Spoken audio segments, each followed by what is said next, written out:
Go to our Instagram, Property Buddy. How do I know my unit no longer competitive? There's two things to measure. Everything, developer TOD. Like Correct, halfway, correct. let's just say they collect deposit, right? Correct. Then suddenly do, and then extra money for this. They will ask for extra money. So what's up everyone? This is Kenny here, and welcome back to the Property Story Show. This guest of mine, actually we met him before 9 months before this. So today, we are going to meet again to catch up on a few things. First, we're going to talk about the renovation business, how he started renovation business, how is he marketing his renovation business. Okay, for those who are thinking of starting renovation business, this is definitely something you can take away. Next, we're going to go through some rental strategies. Okay, previously we did go through rental strategies, but today we're going to show you the unit. Okay, the unit that we are in now. What's the difference between the previous one and the current unit? Okay, so without further ado, allow me to invite Mr. William Wong from Property Buddy. William, this is William here. hi, good to be back. It's been 9 months, William. Good to be back. So perhaps you can update the audience here. What have you been up to? 9 months since the last 9 months we spoke. So William here is a man of many hats. Okay, he's a property investor. He's also a contractor here. He's a property manager. He's a real estate agent. Yeah, he just recently real estate agent. And guess what? On top of this, he's a 9 to 5 employee. So today we are just going to focus on the part where we talk about renovation and how to manage a property, how to get the highest yield. And before that, like I mentioned at the start, we're going to talk about his business, because the last time I met him, he didn't really go down to this renovation business and what it's like actually. So since we met you last month, like 9 months ago till now, right? It's like, what's the progress of Property Buddy like? William manages a company called Property Buddy. Correct. That used to be we are doing mostly high-rise renovation on new units. Then for the past, I think 9 months, 6 months to 9 months, we have started doing a lot more bigger scope refurbishments, like old units, wet works, tiles, rebuilding the entire bathroom, which previously we seldom really do, but now we do more, especially that 20 years old condo or 20 years old, 30 years old landed houses. We started. That's interesting. How? Because when I know you started Property Buddy, you focus more on investment. Right. You started in 2015, right? Property Buddy. Registration somewhere, I think 2018, but 2018. started doing this kind of work like selling project, marketing project, renting before that. That's why it came into renovation. It's part of the picture. So that's why we went into renovation as well. Design, renovation. Very interesting. You see, when we talk about investment, and now you're going into refurbishments, the market is totally different, right? One for investment, the other one is looking for refurbishment, and most of them, I presume, if let's just say landed, they are on stay, right? How did you manage to get this kind of market? You mean the leads, is it? Actually, more to like word of mouth. Like maybe we renovated some of the units which belongs to an investor, they want to rent out. But maybe so happen they also have units for refurbishment. That's how one way we went into the refurbishment scope. And maybe they recommend us to someone else. To maybe the management office, maybe recommend us to another agent that so happen they have this unit, they know that we can do this kind of scope, then we maybe start small with test water, and then it went well, then more units coming in. I see. And more of this, you get like past the 6 months you mentioned, you get more of this refurbishment of these old units. When you speak to these people, these owners, right, perhaps you can share with us what make them suddenly, usually when let's just say investment, you unit 20 years old, hey, might sell. Why refurbish? I don't want to waste my money. So what goes in the mind of these people? Are they refurbishment to sell or refurbishment to get more comfort? Perhaps you can share this. Usually when it comes to selling, they will keep the refurbishment minimal, as low as possible. They don't want to spend so much money. That's one part of it. The other part is that they wanted to rent, but the unit is not competitive anymore. It's quite old, condition not good. Then the third part is they want to refurbish and for own stay. Yeah, there's a lot of customization involved when it's come to our own stay. So when it's rental, we also will recommend based on what are the scope of work that will convert into better rental or easier to rent out, which means higher rentability.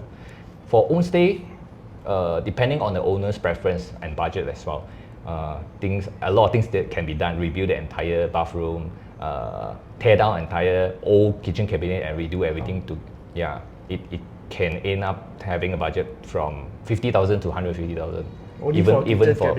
Even for the entire unit, even for a high rise. Yeah. High rise. So the range is quite big. Wow. Yeah. So of course there's a lot of challenges when we come into refurbishment or renovation for own stay. Yeah. It's not so straightforward compared to rental units. Especially rental units, new unit versus old unit is still quite straightforward compared to the own stay because a lot of different personal preference that comes involved. When the personal preference, emotion all come involved, discussion very a lot, right? Yeah. So we talk about maximizing. When you mention the unit is no longer competitive, right? How do I know my unit no longer competitive? There's two things to measure: the rental, whether it's dropping, reducing rental, and then the second thing is how fast you can rent it out.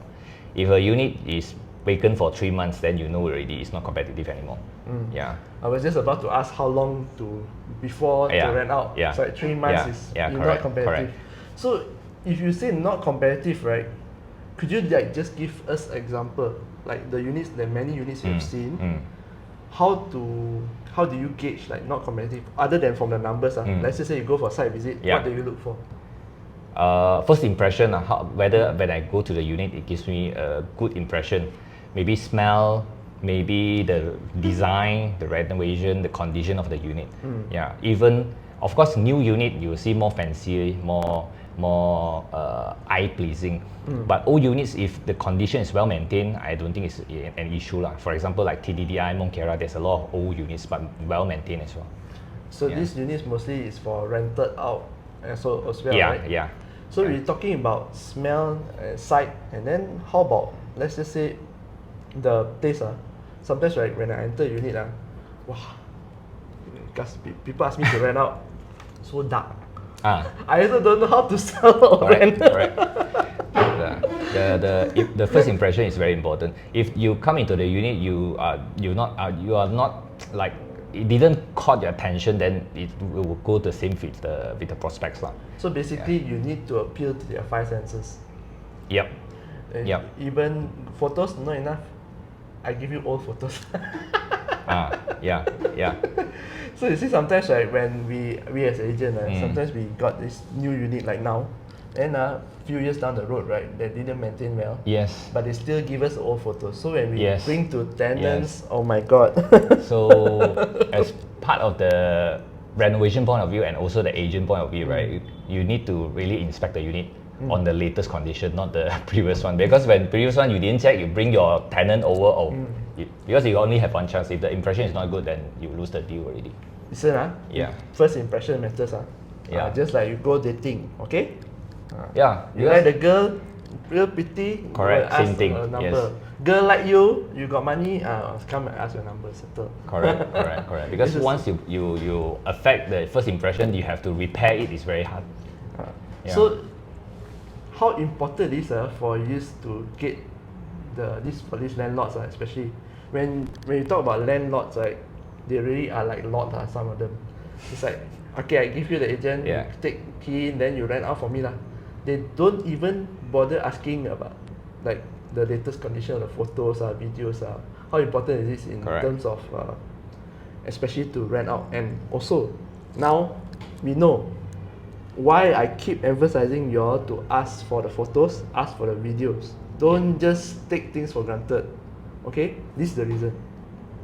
Correct. Because if the tenant comes in, and the agent brings so many viewings, okay, that is another thing that I actually mentioned to the agents, to the landlord, to track how many viewings you have. Yeah. Let's just say you have like 10 viewings and still cannot rent out. Correct. It indicates something already, right? Exactly. Right? They will say, oh, land agent, I don't know how to close. But when agent come in and tell you, hey, sir, your unit not nice. I mean, Yeah. sometimes we try to sugarcoat things, but it doesn't work. Yep. So we just tell you, maybe perhaps you can replace the light. It's a bit dim.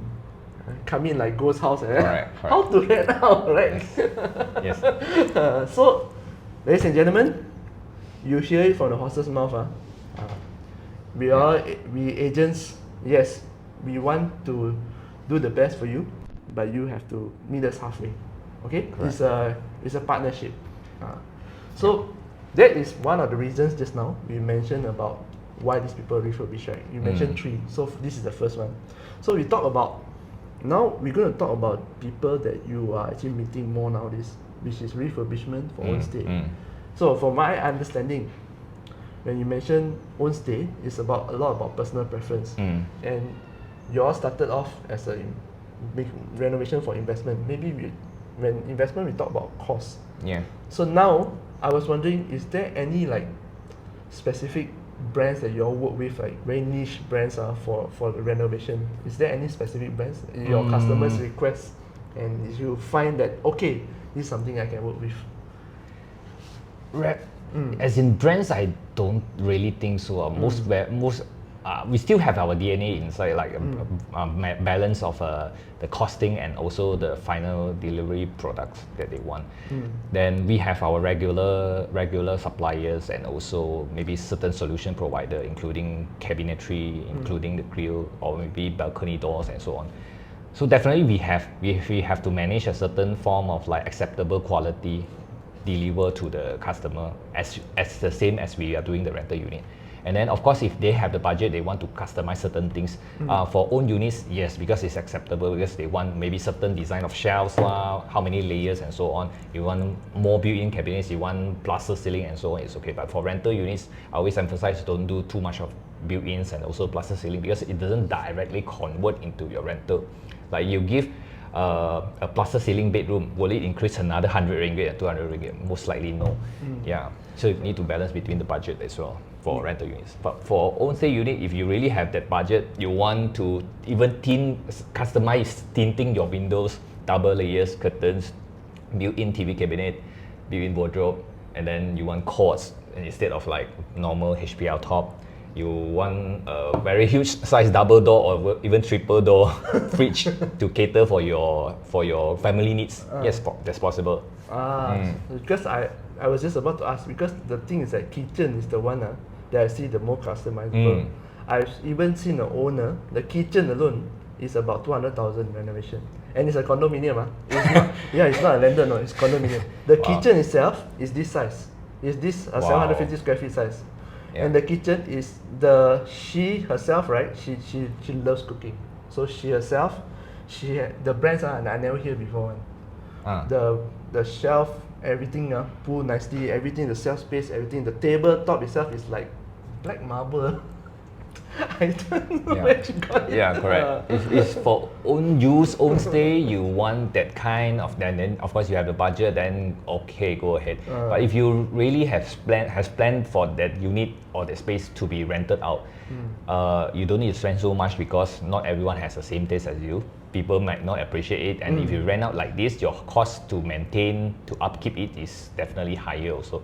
And not necessarily you can rent much higher rental. Like probably this unit can rent 2007. I add on plaster ceiling, I add on bigger fridge, I do a lot of fancy lightings. Maybe the target tenant in Plaza Kelana Jaya may not need those things. Yeah, they can only still pay you around 2007. Otherwise, they will move to another unit. Target tenant also is very important. It's one part of your renovation design and your budget. So perhaps maybe let's just say next time in the future, I want a specific teak wood for my kitchen cabinet. You all can get it. There's one time one owner actually mentioned they want specific kind of wood. I don't remember exactly what's the name of the wood. It's something like rubber wood. I did check the specs and also the price, but it's not really worth it.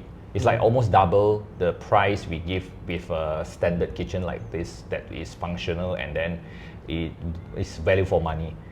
You give let's say a very nice rubber wood lah, what marble, quartz lah, wood, then even if the tenant actually take care of the unit, it's still not converting your cost into your rental. Because to them it's like, I just need a standard kitchen. I don't need a very luxury kitchen setup. You have island for me and so on. So it doesn't really convert into rental to be that you quantify whether the value or not. You mentioned a lot about cost versus value, price versus value, right? Yeah. So I think most of the investors, right, I think we touched on it the first time, but perhaps you can give us a rundown. When you mention add to your rental, to you, right, let's just say I have 3 options: basic, partial, and fully furnished. Let's just say a basic I can rent 1,000, just to make the math simple. Yep. And then the fully furnished I got 1,005. Then partial furnished 1,003. How do I make this decision? Assuming that this rental is the only thing that I'm considering, others being equal. Correct. Okay? Assuming budget can actually do all 3 lah. Yes. To make it easier. So the main thing is that rentability. I always mention rentability as in how much you can rent, which we already give an example, and then how fast you can rent. That means it's more to like the competition, supply versus the demand. If the unit comes in bare unit, doing a partial furnished unit or a fully furnished unit already upfront differentiate your unit against the other units, and then you do it nicely standard, and then you know what your tenant wants. You already reduce quite a number of significant competition, coming from the supply and demand point of view, and assuming your budget still can make it for the fully furnished. That if your unit comes like a certain developer, they already give you 60-70% furnished, so every unit looks the same. If you want to differentiate, the chances, the space for you to improve is lesser, so it's best to do fully furnished. When it comes to like 60% already furnished, it doesn't make your different. Probably low floor, high floor, mid floor still make a little bit different, but the unit furnishing, the appliances, all they enjoy the same. If you are renting 2,000, I rent 2,009 with the same thing. Maybe I rent out first. So there's not much differentiation. So when it comes to the supply versus demand consideration, if your unit is furnished, best recommended to differentiate with to a fully furnished package. I see. Because I got this owner who be thinking, let's just say 1,003. I put 1,003 first. Then if the tenant want, then talk to me lah. I will add like that lor. Because they don't want also. They don't want people to destroy their furniture or something. Correct. But to me, I think it's a waste of time. Yes. Because if you negotiate, you will lose the tenant. Correct. Because you are giving the tenant chance to see other unit. Yes, and compare. correct. You are right. Imagine if I today a tenant want to rent. I come in, then you tell me, hey, no, example no dining table. Correct. I want dining table. Correct. Then I go another unit got dining table. The price difference is like 200 just now. I might just confirm with the other unit. Straight away. Because if you the unit doesn't have dining table, you promise I can provide you this and that, add on whatever you request. Even then also there's a possibility that tenant will be looking out on other units already. And then when you provide to them, right, they are uncertain what kind of things you are providing. You can't see, man. They will take another trip to see the unit to be confirmed. If within the 1 week time, 2 weeks time, I see other units and other units acceptable to the tenant, we think in the tenant's point of view, then I might as well don't waste time. I just confirm this unit. True. Then you lose the deal already. Yes, that's something I've been trying to share with these, especially first-time investors. They make the mistake. Even as agents also, partial furnish is headache, Partial furnish, you partial furnish, the other unit partial furnish. What you got and versus what the fellow got. Yes. I don't understand. The selling point is not so strong. I mean, like example, we just use back the dining table Partial furnish, but you provide me dining table, the other fellow don't provide me dining table. I mean, like, For correct, what? correct. And partial furnish is not standardized partial furnish. Yeah. Yeah, you are right. Thanks for the word. Not standardized. You are see, ladies and gentlemen, it's not that we are trying to help you to. We are trying to tell you that to spend more because you need to spend more. No, this is how the tenant actually will be thinking. Yep. See, as an investor, first time property investor, this is one of the most common mistakes that investors make is when they get the keys, is this furnishing part. You got no, some of them I find that even when they get the key, they got no money to finish. They didn't take into account the furnishing money. So next time, ladies and gentlemen, if you are facing with this, whether to basic, partial or fully furnish your unit, you understand that just the point here is, if you fully furnish your unit will stand a chance, okay, in the market to be rented out faster, because less hassle for the tenant. If the tenant can pay lah. Correct. But it's sometimes, right, William, I understand because not every place nowadays, especially if you're dealing with old units, right, not every place the owner will rent out fully furnished, and because sometimes the tenant profile that area is just like that. It's best to enter basic. Correct. That's why you understand your target tenant. If chances if you have an old maybe landed house, usually rented to family, right? They have their own furnitures. Then it makes sense to be like basic or partial furnished. Landed house. If you are doing Airbnb, of course, definitely fully furnished with design, fancy design. Correct. Airbnb. Oh, another thing, Airbnb, William. The other day I was speaking to this Airbnb operator. He actually gave me a very interesting revelation, a very interesting thought. He told me people at Airbnb they just see the picture, they don't know where. They can't differentiate the place. Let's just say Plaza at Karanjaya and then Sapphire for Airbnb. They don't care. It's just like, okay, got 3 rooms, then the picture very nice, I come and see. So I just stay. So that's why it's very important that to know what you're doing for. If you are doing for Airbnb, short-term rental, your furnishing is very, very crucial. Remember, the tenant don't know and don't care where the heck is your property. As long as your property, they stay short term, few days. 1-2 weeks. Yes, 1-2 weeks. If they really don't like it, they can still cancel it and book another place. Correct. So it's the target tenant defines or determines how you renovate and prepare your unit as well. Correct. If it's like long term targeting PJ local folks and long term targeting Mont Kiara, Desa Park, it's of course different also.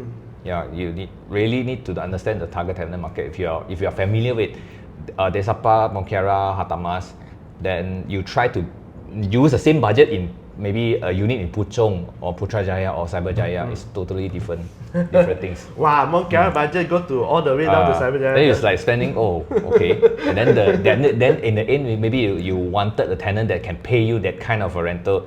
So it's a mismatch of expectation because it's a totally different target market. Correct, because the locality is attract different people. Correct. So when we talk about budget, this is a tricky thing. What do you recommend for budget in general? Because now, as you can see, the moment the diesel price increase, the material price also increase. So how do you recommend to budget for fully furnished? Because previously when we spoke, right, you mentioned the guideline is about 10% on the property price. Now is it still 10%? Because my 10% not going to go far now, right? I think the general guideline 10% is usable. Of course, it depends on the unit whether it's already partly furnished or 60-70% furnished. If 60-70%, then if it's bare unit, they take, let's say, like this unit is 500,000, 10% is 50,000, but we use less than that actually to complete everything, and then it's rentable condition. So 10% will be a very good general guideline. For bare unit. And of course, if you say you want to do it more luxury unit, you are spending more than 10%, you really need to understand the target market that you are maybe pitching to. Okay. If it's student, if it's mass market affordable range, or maybe maybe middle 40, upper middle 40 or even T20, then of course you prepare the unit differently. Yeah. We talk about just now the short-term rental, right? So Airbnb. Nowadays we notice that room rentals are getting more popular. So if you were to furnish a room rental unit, you use the same strategy as you use the long-term rental. Not really, because room rental is a small room is around 600 ringgit, middle room 800, master room 1000, with the car park 1001. What room rental tenant target market needs is actually more to affordability. So you can still have some compromise in terms of the best quality design, best quality work. It's like more to practical, something like low cost, serve the purpose, like maybe Asia, like Asia, like low cost serve the purpose to that target market, and they love it because it just meet into their accommodation needs. Basically, just target their basic needs. Basic needs. Okay. So when they have budget ready, like you have been driving a Myvi, you want to upgrade to another level, like maybe Honda or even Toyota or even other brands. There's so many brands available. So when you have that ready, then you ask for a little bit more, not just basic needs. Like for house, is like more the design, the space, the furnishings. Yeah. So it's really depends on the target market. If you really target room rental, then you don't need to spend too much and very high budget to make the room to look so good and better quality mattress, better quality kind of furnitures. Even your aircon, you want to put inverter aircon. Non-inverter is okay because the electricity bill is paid by your tenant. They actually won't be so calculative on, you use non-inverter aircon, then I want to negotiate your rental lower. So far I never experienced this. As long got aircon enough. Because coming from the tenant point of view, I see got aircon, I won't be so calculative saying, non-inverter, can I reduce 50 ringgit for my electricity because it will be higher. Then coming from the point of view, some owners actually ask for inverter aircon, even for rental units. Then usually I will tell them it's not really a value for money to spend each unit about 300 difference from non-inverter to inverter. But you don't actually charge more in rental. So what's the point? Unless you are using for your own stay and then you know your electricity consumption is high, then maybe inverter, fridge, inverter, aircon, Yeah. I see. So coming to room rental, now I got a choice. I should rent fully furnished. I can do room rentals. How do I make a decision? Like, is there a guideline for me? In expectation of the total rental income that you want to. Okay, let's just make it simple. We talk about fully furnished. I can rent 2,500. Correct. And then if let's just say I convert to room rental, I can rent 3,000. That's about 500 ringgit extra. 20% extra. Yes. Yeah, minimum 20% extra. Yes, you can consider room rental because more hassle. You deal with more people, more different party. For example, you have a 3-bedroom unit, you convert into 4-bedroom or 5-bedroom. Then you deal with 5 different tenants, and then different tenant has different start date, end date, rental payment as well. And then wear and tear will be higher because higher number of people occupy the units. And then when you prepare the unit for room rental, you need to do partition rewiring partition wall and the doors and everything. So it's higher cost compared to the fully furnished 3-room. Yeah. So if it's like only at least 20% higher rental, then you can consider. At least 20%. Yeah, at least 20% higher. And if the unit, of course, there's also dependency on the unit layout. Some unit cannot convert into 4-room or 5-room because due to the layout restriction, and sometimes it's also management restriction. And government. DBKL. DBKL doesn't allow room rental. All of you, please don't simply convert. DBKL. These are external restriction. Internal restriction is government. The layout. Okay. And of course, if you buy studio or 1 room, definitely, of course, it doesn't make sense for you to convert to, unless the studio is so big. Studio big. Usually, studio big only happens in the high-end areas like Desa Park, Montera. But in this area, you shouldn't do room rental because when you do room rental, right, it doesn't make sense because when you rent out as a high-end market, Small unit also can rent maybe 3,000, 4,000, 5,000. Yeah. When you do it like you reduce the class of the unit, right, to room rental. Each room you can rent 600, 800 times 3, 2,004. When you rent the entire unit, maybe around 2,008, 3,000. You reduce the standard of Correct, the place, right? because they actually don't mind, they have the budget to pay. Yes. Yeah, they are looking for the quality in this instead of the quantity side. Yeah, correct. Yeah. These are the expat tenants usually lah. Yeah, yeah. But I see nowadays even locals also 3,000, like for 3,500 lah for a 3-bedroom fully furnished. They're willing to pay. Yeah. So locals also not bad nowadays. Correct. Like everybody take one room lah. Sometimes it's a family, then they got each of one room. Yep. But usually family is like both parents will be working. Then yeah, they can pay. I'm not sure why. Maybe they are waiting for the house to finish. Yeah. But you talk about a lot about research, right? Like knowing the markets before you go in. So imagine today, I'm coming in this area. We are at Plaza Kelana Jaya, PJ. Okay. So I don't know anything about PJ. I come in. What do you do first? Like for example, I'll ask William, this one. How I don't know how much I can rent. I got 3 bedrooms, and this is the location. You are coming from, you are the owner, or I'm you want the owner. Oh, okay. Actually, should analyze before you buy.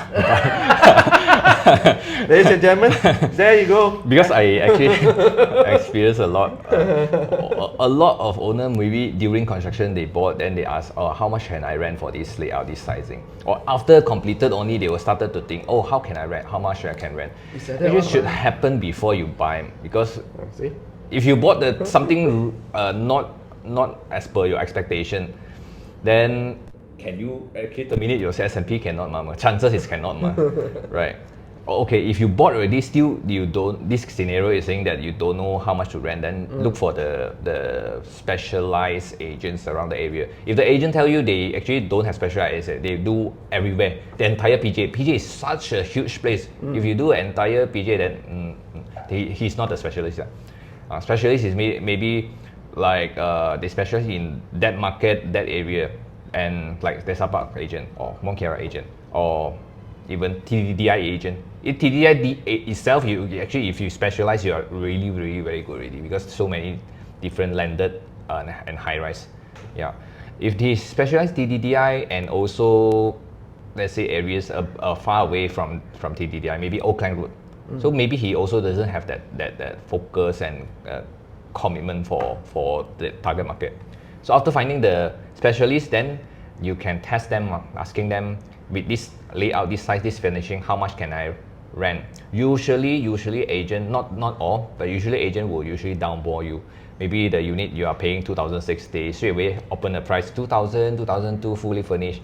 Of course, you need to compare between different agents also lah, to find a trustable one, credible one, and you do your own homework lah. Yeah. If you don't do your own homework, they will always lowball you with much lower than your installment. Yeah. So just ask them, this is based on what kind of reference? You are basing the next door condo. Is it a similar layout, sizing, and the grade, the quality? And what's the age of the benchmark? If they are taking a 15 years old condo compared with a new condo, then it's not a good benchmark. So from there, you also roughly know, oh, if the next door can rent 2,000, chances is I can rent 2,000 at least 10% higher or 20% higher with a similar product. Yeah. So how do you find these specialist agents? You get recommendations from your friends or agents. Yeah, because from this is more credible. If you look on iProperty, Property Guru, yes, you can see the agent post many different listings in different areas. But how do you know the background of the agent? Actually, don't have this kind of profile. The banner on the side there, specialist agent, area specialist. Those can be paid, sponsored, right? Those can buy one, Yeah. Today I want to be area specialist for PJ. I just go and buy, I pay. Okay. Now you know. Then you even if you see it's a specialized agent in the area, just test them on the property that you have lah. Ask them how much can, if you want to rent, how much can you rent, and then any strategy they propose or not, because maybe currently just VP 400 units, 500 units, how can we rent fast? Maybe the agent can, good one really can advise you what to do with it. Yeah, but most of the general ones, they were just based on how much people are putting in the listing website, and then they will tell you, oh, this is the price you can do. Instead of comparing, benchmark, analyze already, recommend you, oh, actually I find out there's a gap. Between this area, there's no other offering around this product. Maybe we can try this price first.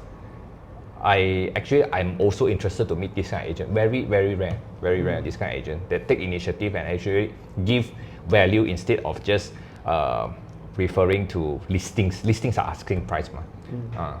So in order to be delivering better value as an agent point of view, I think you should analyze. From the owner point of view also, before buy, you roughly know how much you can fetch already.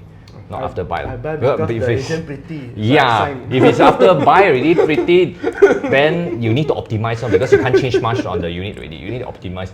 Okay, what can I do with it? My friend buy, maybe family say it's good, friends say it's good. Yeah. So if you at this stage already, only you start your analysis and found out, oh, how can I optimize the unit? You want to do room rental, possible if the area actually more friendly to room rental area. If your area like I say high end, not so friendly to room rental area, then even you convert to room rental, it doesn't bring you more than 20% difference from the normal renting model. Yeah. So assuming today, let's just say I got caught already, it's going to be P. So what do I do? What do you recommend optimize your renting strategy. Increase the designs, the aesthetics of the unit so that you can increase your rental and you can rent out faster. So where do I start? Where do I start? I mean like what's design wise, nowhere. I don't design know wise you don't know anything, then look for those who does one stop like us Not just us, I mean there's other providers as like well. Property Buddy. Okay. One stop like us, and then you can also test us like this unit, how should I do with it, and then it has to actually relate to what's your target tenant market. Yeah. If you tell me you are doing room rental, then I will propose you different package. You are telling me that you just want to rent it as a fully furnished 3-bedroom, then we will suggest you. But of course, we also have our familiarity with that property or area. Then we will suggest you, okay, for Plaza Kelana Jaya, not really necessary do room rental because the rental here can cover the installment already. Not just the interest portion, but installment. So why spend extra like 10 to 20,000 for room rentals? Yeah, you have the options for Plaza Kelana Jaya. For Plaza Kelana Jaya. So again, since you asked me to ask, your benchmark is where for this place? For this place, right? In Kelana Jaya before Sunway Serene came up, the Grand is a commercial unit. Yes. And then the second closest, maybe around Paradigm area, older condos or Sterling, Kelana Jaya, Kelana Putri, and so on, and maybe Panorama, Kelana Jaya. All these are maybe. There are chances where you can't find a very similar product one. Not like Mont Kiara, next door is already very similar product. Here is like maybe you find the closest one, don't have, then you find the second closest one, compare. Even it's not fair to compare to Sunway Serene also because the sizing there is like bigger. I think the 2-bedroom unit is 700 or 800 square feet onwards. This one, the largest is 750, so it's not the direct competitor. And then the asking price is also different. Yeah, the S&P price is very different. Somewhat there's a whole township down there. So it's not comparable. Correct. So from what you have shared, right, what I understand is where we are looking for something to compare. And then we can still talk about layout, we can talk about size. But as a tenant, right, as a lay person, I don't know how big it is. I only know like how many rooms I need. Yeah. Correct? So when you compare, do you take into account this number of rooms? Yeah, correct. If that project doesn't, mostly are big units, like 1,001 and onwards, compared to smaller project like Plaza, definitely different. You compare bigger units, maybe it's like more to mid to bigger size family target. Smaller size, maybe maybe singles or small family or even couples can actually use the 750 square feet units already. So depending really from the rental point of view or the agent point of view, it's really you have to do some analysis of the area. If you want to be very specialized in plaza, then you have to understand plaza itself and surrounding like Sunway Serene, the Grand, Sapphire, Sterling. Yeah. Plaza maybe this year is maybe the first or second year. Serene is about the same, but Grand is already more than 5 years. So it's also different positioning already when you consider. Maybe you can say, okay, Grand Studio can rent, let's say 1,007. But here don't have studio, hence 1+1. Minimum my 1+1 should be able to rent 1,007 also. This kind of benchmarking. Okay. So studio 1+1 can rent 1,007. Here also must be. Should be 1,007. Okay. Yeah. So we talk about this. We've covered a lot of parts. I hope you all can keep up because now you know property investing is not just buy and then wait to collect rent. No more. The homework is actually an ongoing thing. So if you get caught already, the first thing you do is to learn. Start learning and fast. Right? If you buy because your friends buy, no use. No point blaming people. Just go and see what can be done with the what you can correct with it. If you totally don't know how to design, decorate, reno, learn about it, and then you may not need to do everything yourself. You just find, is there any solution provider which are good in that area? So how to know whether the solution provider is good or not? From recommendation, usually it's more credible because maybe they heard of them before, used them before. If it's just based on ads or SEO, it's very subjective. You will still have the risk, like maybe claim to be good, but when during the delivery time it's not on time, maybe do halfway, the quality of the work delivered is not good as well. So if coming from a recommendation from a friend or even the trusted agent or your family members, then definitely. That's why mainly, right, I don't really do we don't do ads and SEO also. All our leads actually come from at least customers, friends, customer, family. All for referral. Maybe it could be the units that I sold before, then I renoed for them, and then they recommend me someone. Then someone try our service before, then they recommend someone, or the agent. Usually our units come mostly from agents, agents who sell certain projects, right? They know which unit for rent, they already have the database. Instead of we throwing in so much money to find master list ads SEO for that area, we work with this agent or this agency. They easily can give it 20 units, 30 units, because they have already experienced working with us before. They know our delivery is consistent, how fast, what kind of design they want. So towards to certain agent is also good because they focus on renting or selling. Yes. We come in as the renovation or design partner for them. We can't be doing all the areas in Klang Valley, is too huge already.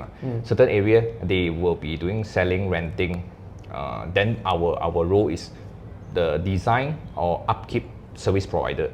Certain area which I do rental like Plazas, Kelana Jaya, or nearby to my place, Bandar Utama, then I will be able to cover the renting as well. And because I'm also familiar with the area, then I can cover the renting. That's how from a business point of view, how the leads comes in, and then more strategically go and target who are your good partners from the business point of view. Then for agent point of view, if you just purely doing on renting, and then you say renting is very hard to do, and then a lot of time you need to deal with maybe different owners, right? Agent also can actually take more step ahead to manage expectation.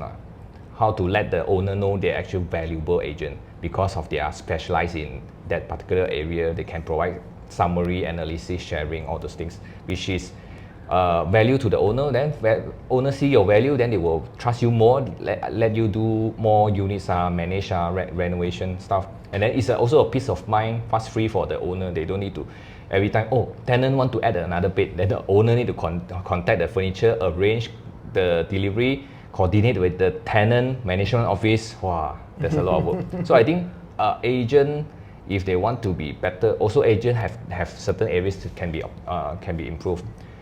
So there's actually quite many different roles to digest. If we come from investor, come from business point of view as a renovation, come from the agent that manage a unit for rental, or and also to understand tenants' mindset, different tenant mindset, so that you can prepare the unit accordingly and manage expectation. Oh, wow. Okay, so Yeah. want to invest in property? You listen This is all you need to do Want to start a business, renovation business? Anybody? Yeah. Okay, this is what you need to do. When someone tell me that, ask me to maybe some suggestion of what's my view on certain project, it's very hard to tell because there's a lot of area to consider. A lot of factors to consider. Yeah, a lot of factors to consider. They just throw me the project name. Okay, let's say around this area, I think someone asked me about Ruby Sea Park. I will ask a lot of questions. Then from there, actually, those questions should be actually answered by the agent because they are not buying from me. They are asking for my view, but I'm not selling Ruby at that time. Then I will say you need to consider a lot of stuff, Then only you can say whether this one's suitable for you. Not because just this project is good, it's suitable for everyone.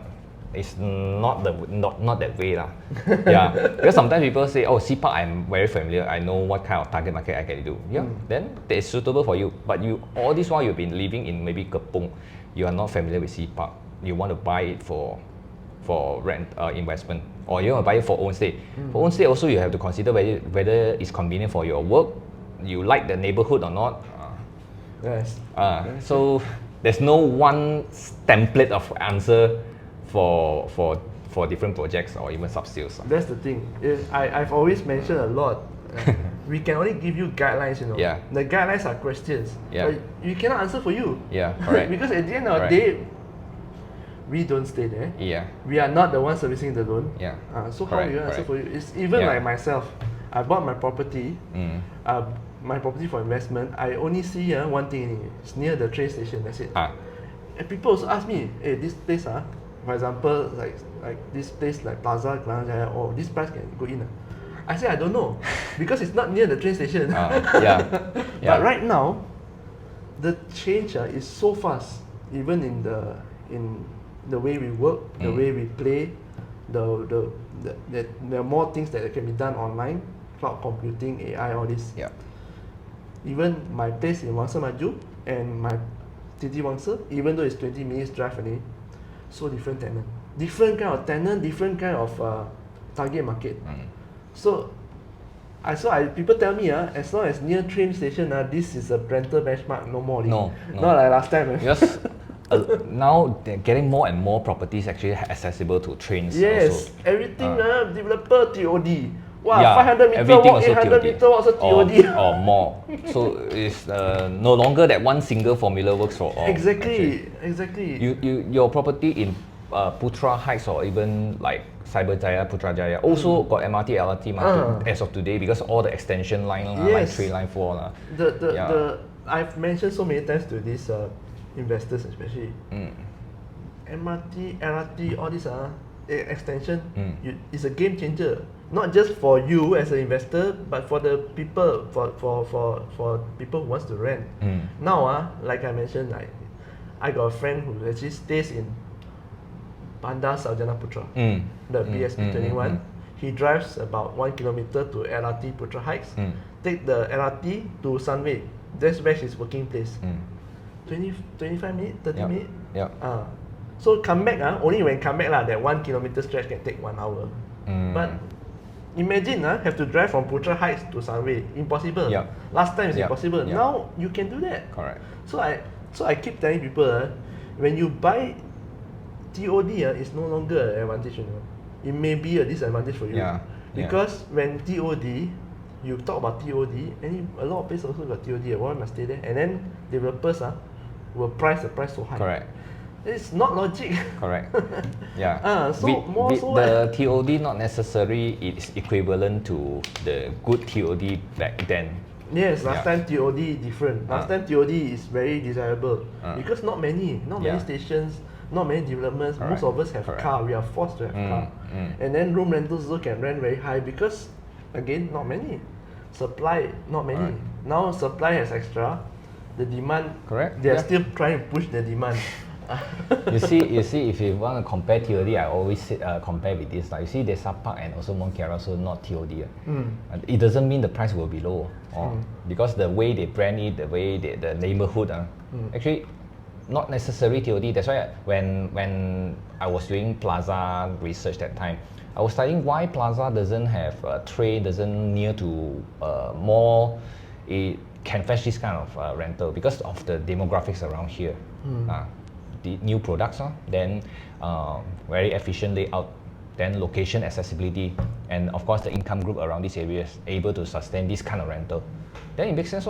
If all this doesn't make sense with the LRT, maybe you can help 5-10% or 20%. It's just a small help to the property rentals. It doesn't mean having a property is a sure buy. Plaza doesn't have Mont Kiara doesn't have Hartamas also doesn't have. Mont Kiara will have it soon. Yeah, Mont Kiara will have soon, maybe around 2028, 2030. But it's like what you mentioned, it won't add to it. When coming from a buyer point of view, if you have to consider if MRT and doesn't have MRT and LRT, would the rental make sense or not? If it doesn't make sense, then I don't think it's because you are putting all your eggs dependent on the MRT and LRT already. Too dependent on it. That's why even though in some cases having the MRT there might also drop the value, because now you have to compete with other people, so your rental drop. Correct. I stay in Wangsa Maju. Some people are staying in Wangsa Maju but work in KL Central. 45 minutes train, no problem. Rental cheaper rather than staying at KL Central. So correct. So nowadays, I always mention to people, it's no longer that easy to invest in property, but there are a few guidelines that you can follow. So I was wondering if you could share with us your point of view when, let's just say, someone were to ask you whether this place can rent like this. Okay. What are the questions that you ask this person that this person must answer for themselves before actually deciding the property, whether to buy or not? Yeah, if they throw just one name, this property you think is a good buy, or this property how much do you think can rent? It's very it's not fair for me to give you everything also, because I don't know what layout are you looking at, what sizing, what layout, and then have you done a little bit of homework or not? If you have really done the homework, let's say same thing not marketing Ruby so happen I recall the Ruby. I asked him what is the size and number of room that you are buying, and then have you compared with the surroundings or not, whether you can rent this kind of price or not, and what is the range like. Then at least you will know whether after you buy, the expected rental range is within lower than installment, higher than installment, or higher than your interest portion, or even maybe the rental doesn't even cover the interest portion, it's just maybe 60% or 50% of your installment. Roughly you will see. But you really need to know how to compare. You can't compare different product and then saying that it's more expensive or cheaper with the project that you are comparing. So sometimes need to find the compare is very tricky. Very tricky. It's very tricky. You are taking not a fair comparison, then your conclusion is wrong, and then you make a wrong decision. It's just like, I don't know whether if you have seen this picture. It's like the picture of elephant and then the blind people, and then somebody holding the snout. The snout says it's a snake. Somebody holding the leg says it's a timber. Like that. Nobody actually has a real picture. The whole picture, right? Correct. Like some people talk like as if they have the whole picture. So it's like, you see, you also got mentioned sometimes the rental can't even cover the installment, but this is something that is quite common these days, especially when things move too fast, right? 4 years to complete. 4 years, a lot of things can change. So nowadays, I also see quite a number of developments that's getting keys. The rental is bad, and a lot of auction you need. Get key, straight away auction. So it's to these new groups who haven't bought yet but think of buying for investment, property investing. What kind of advice do you have other than to compare? What kind of advice do you have in terms of to what to look at before they even go in. Before they even go in, before they even want to consider compare projects. Before they even want to go in to buy, to invest, what do they need to do? Of course, other than compare lah. Know what is the financially what you need to prepare, and of course the entire process. Financial is one important thing, because you buy not just because of you qualify the loan. You have to prepare deposit lah, S&P lah, legals lah, MOT lah. MOT is when you buy, maybe it's transparent to you, but after completion within 1 year you need to pay like 10,000, 15,000. So that would be also another cost that involved. And then the process that we mentioned, from getting keys, if you are renting out, renovating, design, renting, manage your tenant turnover, manage, refurbish a unit, is a long-term thing. So it's not like as beautiful, as simple. You buy, then everything is automated. I think property is one investment. Is not entirely passive income. It's actually you still actively involved in. It's a business, because you actively involved. You run a franchise or you run a business. You still need to know the process of the business, the product of the business. Because same at thing. the end of the day, you as a landlord and you as a contractor today, right? I'm the landlord.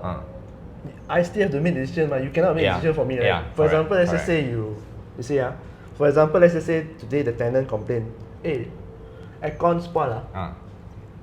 You as a landlord, you also need to make decision, right? Whether to pay for the tenant, because maybe got competition. So these are things you cannot throw to the agent. You cannot throw to people like William also. That property investing is not passive income. You still need to make a decision. Okay, decisions still need to come to you. Even though you have a property manager, the money comes from you. You still have to make that decision. So it is a business, and you are a businessman or woman. Okay. So please don't mix up property. It's not passive. Not entirely passive. Not entirely passive. You can automate it. Once you understand a lot of process, you can outsource. You can automate, but still you are actively involved in the property investment. Correct. You can outsource, but at the same time, you must understand, these people won't be here forever. Like for example, let's just say you got a good agent. The good agent maybe this year rent for you.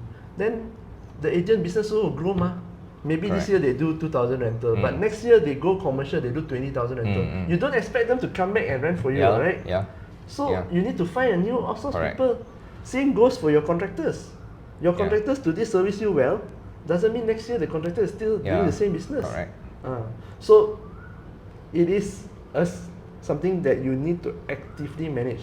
But however, there is a system to it. Okay, property investing, right? Why they mention it's passive is because once you understand the system, you just need to follow that system. No matter how much things change, the system is still the same. That's the beauty of it. It's slow. It's slow, and then you can leverage the only investment, maybe one or two investment that can leverage on borrowing money to buy a product. Car you cannot. Business maybe yes. Certain business you can borrow and to grow your business. But property is like that, okay. Then property also is a get rich quick slow scheme. You also don't know nowadays whether you're gonna appreciate or not. You buy at so high price, you're happy, then got cashback, right? Then you don't know whether you're gonna appreciate. Correct. It's not a get rich quick kind of investment options So ladies and gentlemen, you want to get rich quick, real estate is not for you. Get rich quick, I think more to business, more to sales and business side. But of course the risk is, there is risk, but of course comparing in terms of you want to get rich quick, definitely you can't be driving a bicycle to expect reach Penang faster than you take a flight. So you need to choose the right tools of transport to get you there. Correct. Direction is more important than speed, right? It's not how hard you work, right? It's where you're going. It's your direction. Correct. Okay? Your direction is correct, then yes, you just move. Then you will know what you need to do, right? Yep. So, ladies and gentlemen, at the end of the day, business. Still high risk, high return. Business is like what? simple. Real estate agent, business. Yep. Okay, low cost, but Yeah. high return. Also high risk of failure lah, because low cost but easy entry. Correct. Okay, so I think William, that's all the time that we have, I guess. Yeah. No worries. I think I got to take the call, or maybe here or in my car for no worries. So I think that's all the time we have. Yeah. For today's sharing session, the podcast session. I hope you all have enjoyed. We discussed a lot about rental and investing today. So much so that we didn't get to correct his business strategies. How he got referrals. It's just I mentioned about the referrals, but actually the key referrals is you have to work around your partners. Because if you didn't spend time on expanding through correct partners, every time you need to farm for new customers or leads is very costly. The new leads doesn't know who are you, how good are you, how consistent are you. But you need to start somewhere. You mentioned you start by selling all properties and then you buy own properties, right? Yep. So you need to have a capital. Yep. You need to come from somewhere, because maybe you are already an owner, and then you know some owners, you help some owners to renovate or help them to rent. Then from there you learn about the process, you have the knowledge. You want to go into agent as your career. That's possible also. There's multiple entry to come into. If you want to do renovation business, also we can talk about it. Yeah. So another thing, when you talk about renovation, before you go, there's this problem where the rent. I don't know whether you have read the news of a lot of these contractors nowadays, from like what you mentioned on social media. They con people. They take deposit and then disappear. So actually, I think the audience would like to know, like, how do we vet these contractors? Like, is there like a license or anything like that we can check, or how? For the bigger ones like commercial building, office, definitely they have some construction association license that can check. Whether, of course, you can also know their maybe payout capital through SSM, stuff like that. That's more trustable, more reliable. For smaller scale, like small, medium kind of enterprise renovation design companies, usually you maybe vet them using how well you know them via another recommendation. And then look at the payment terms. If they ask for a very huge amount of payment term before they even start the work, then have to be careful. Because usually we will spell it out how much work to be done, and then there's the milestone we collect our money. Yeah. Just like under construction project. Yeah, we deliver this kind of work already. We term it, okay, this is 50% done. This is the scope of 50%. Then only we charge. But sometimes when we complete everything, then only we will collect the remaining payment. So to the owner, actually, to cut the risk and also improve on the transparency, the payment term, we will break into 3 payment or 4 payment depending on the scope of the projects. So from what I'm hearing, there's 2 ways. First, that you ask for referrals. Second is that if, let's say, the contractor is asking such a huge sum of down payment, even before start work, that's also a red flag. Correct. So in terms of, then you mentioned about agreement. So every customers that come to you all, they have to sign an agreement, is it? The terms and condition on the quotation. Yeah, so this is of course we will state clearly what are the scope that we will deliver, within what time frame, and then this is the payment term. So these are the agreed mutually between us and also the customer. If, let's say, I promise you to deliver this kind of scope within this kind of timeline, but I fail to deliver, then I will spell out what are the maybe any penalty that we need to compensate to the customer. I see. Yeah. This is something that usually we don't hear. Yeah. Most of the time when you ask contractor to do, we also don't know. Like halfway, let's just say they collect deposit, right? Correct. Then suddenly do, and extra money for this. They will ask for extra money. So upfront, this is the scope agreed already, and this is the price. Yeah, and we will not change unless it's necessary. Maybe owner want to have additional stuff. Then we will change the quotation. Otherwise, based on this scope, this is the price. We will not halfway saying that, oh, I actually underquote you. No, if I really have this scenario underquote you, I will probably absorb the cost ourselves. Especially when the material increase, suddenly underquote us. Yeah, correct. Because I'm the one who do the inspection and measurement, and then this is a quotation that I prepare it myself. If I miss it out, it's my mistake. To the owner, they already expect this kind of scope and pricing and the duration of completion. If I due to my workers sick, or maybe previously when we have COVID, right, our project delivery went from maybe 20 over days to 40 over days. So we need to communicate with the owner upfront, saying that due to this kind of challenges that we have, but we will complete it maybe within how the estimate time frame. Is it agreeable or not? If it's agreeable, then yeah. If it's not agreeable, maybe work out some alternative solution for the owner. Yeah. So that I presume that is the quotation is also a binding agreement. Kind of contract, yes. Yes. So if the say I as a customer, I don't pay you, can get sued. Yep. Okay. Yep, both ways. Listen, is to protect proper both agreement, ways. So not just protect you as a consumer, but also business. Yeah. Okay. Yes. When you procure services, correct, everything is black and white like this. Correct. This, okay, gentlemen, one by one. One by one, spells out all the roles and responsibility, scope, compensation. You just ask them the quotation, then you can negotiate. You negotiate. Okay, if you find that it's too expensive, or whatever it is, you are free to look for other people. Correct. Okay? That's what I'm trying to say. But what I'm trying to tell all of you is that this agreement, you can try to ask the contractor lah.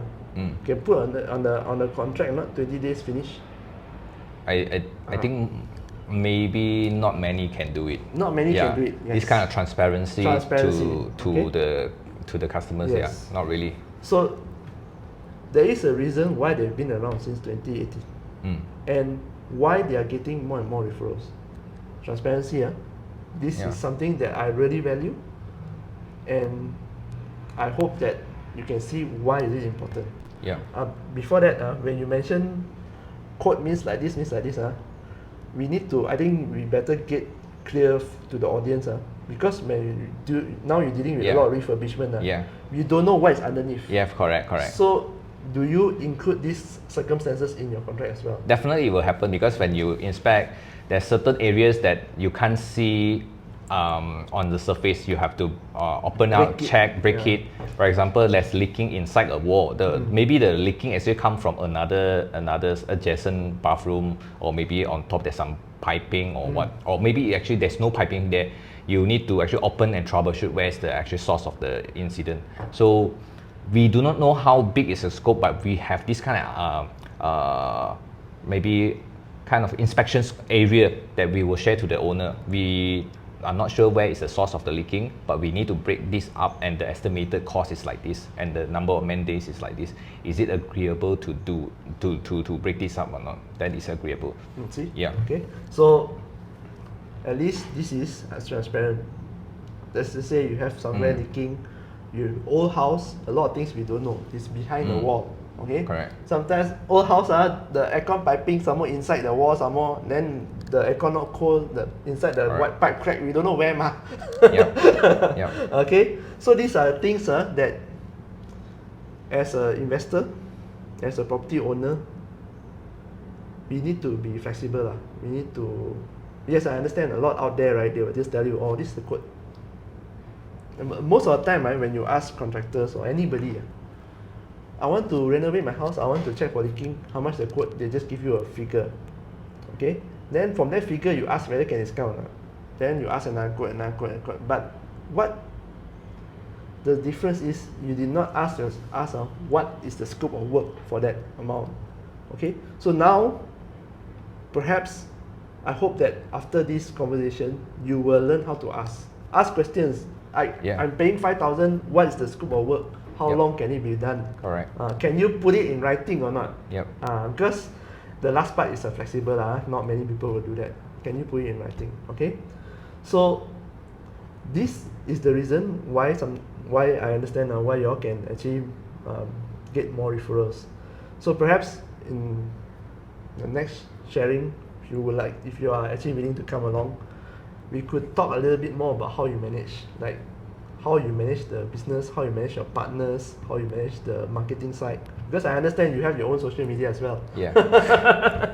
Okay, so no problem. perhaps we can just end this here, and I'll see you in another episode. Because as I mentioned at the start, William is a man of many hats. You know, I'm actually very interested to know how many properties he owns and how he manages his property. I think all of you will be very interested also, right? We can talk about that next time. So for now, sure. Thank you so much for coming on, William. And if let's just say people were to find you, where can they go? Go to our Instagram, Property Buddy. I'll leave Property Buddy. Yeah, just contact us over there. I'll leave it let us in know the what you need. description. Yeah, whether you're looking to buy or design rent or even upkeep your units to make it more competitive for rental purpose or for own stay. Yeah, can contact us via the Instagram page. Okay, so I'll leave the Instagram handles in the description down below. Alright. You guys check it out. Alright. Thank you so much, William. Alright, thanks for having me. See you in next video.